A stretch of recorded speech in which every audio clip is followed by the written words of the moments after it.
Bienvenidos nuevamente. Ya estamos finalizando la parte general de la materia. La parte general de la materia abarca desde las unidades 1 a 5, en donde, como vimos en la introducción, hacemos un paneo justamente general de lo que son las obligaciones, deberes, situaciones del contribuyente, régimen federal y poder del Estado para la aplicación de tributos. Entonces, en esta unidad 5, lo que vamos a completar ahora es la forma de determinación de la obligación tributaria. Nosotros ya estudiamos lo que es un impuesto, lo que es un hecho imponible.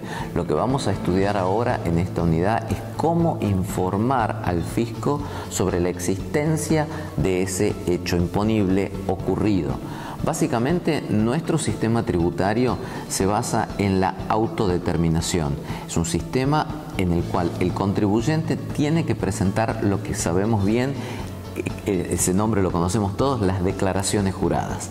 Esas declaraciones juradas pueden ser anuales o mensuales y es la forma de exteriorización de esa información para que el fisco tenga una noción clara de que ese hecho imponible se realizó y cuál es su magnitud, es decir, de qué volumen estamos hablando y cuál es, obviamente, la liquidación tributaria que el fisco va a esperar que el contribuyente ingrese. Ahora bien, cuando esa determinación, esa autodeterminación, esa declaración jurada no se presenta o resulta impugnable, existe un procedimiento por parte del fisco para llegar a esa verdad que no se ha dicho en forma completa. Y para eso tenemos el procedimiento de determinación de oficio. En esta unidad van a estudiar los pasos mínimos, básicos al menos, que deben saber que se cumplen estos procedimientos de determinación de oficio para respetar sobre todo la garantía del debido proceso contemplada en el artículo 18 de la Constitución. Es decir, es un proceso a partir del cual el fisco tiene que dar la posibilidad al contribuyente para defenderse, para ofrecer prueba, para poder expresar sus motivaciones el contribuyente y justificar su conducta, y que esas motivaciones y esa prueba sea debidamente valorada por el fisco. Una vez concluido ese procedimiento, tenemos incluso la posibilidad de apelarlo o discutirlo. Simplemente vamos a ver elementos esenciales de las instancias recursivas. No es una cuestión técnica que por la profesión les corresponde a ustedes saber, pero sí es conveniente como contribuyentes que al menos tengan las nociones de que existe una posibilidad de recurso ante instancia judicial y también ante un organismo especializado que se llama Tribunal Fiscal de la Nación.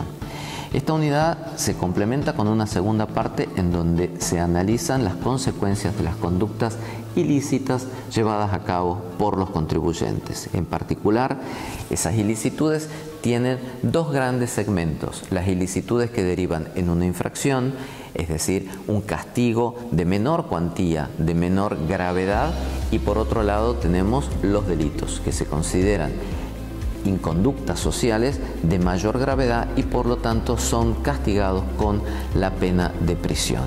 En el ámbito infraccional, es decir, en las inconductas de menor gravedad social, podemos a su vez estructurarlas, sobre todo para que ustedes los puedan entender adecuadamente, y en comprender que en estas infracciones tenemos lo que son infracciones formales e infracciones materiales. Las infracciones formales son incumplimientos de carácter no pecuniario, es decir, no se vinculan con el no pago de tributos, a diferencia de lo que ocurre con las infracciones materiales. En estas infracciones materiales, la esencia de la inconducta radica en no haber pagado un tributo. A su vez, ese no pago de tributo podrá ser doloso o culposo, es decir, con intención o sin intención. Entonces, repasamos. En las infracciones tenemos dos grupos. Por un lado, las materiales, que se las acabo de explicar, por no pago de tributos, y las formales, que son todas aquellas incumplimientos de obligaciones que no se vinculan a pagos efectivos. Por ejemplo, incumplir requerimientos efectuados por el fisco, solicitudes de documentación, solicitudes de copias de comprobante o realización de actividades formales como exhibición de cartelería identificatoria. Toda esa gama de inconductas formales y conductas materiales llamadas infracciones pueden dar lugar a la sanción de multa y en algunos casos particulares la sanción de clausura.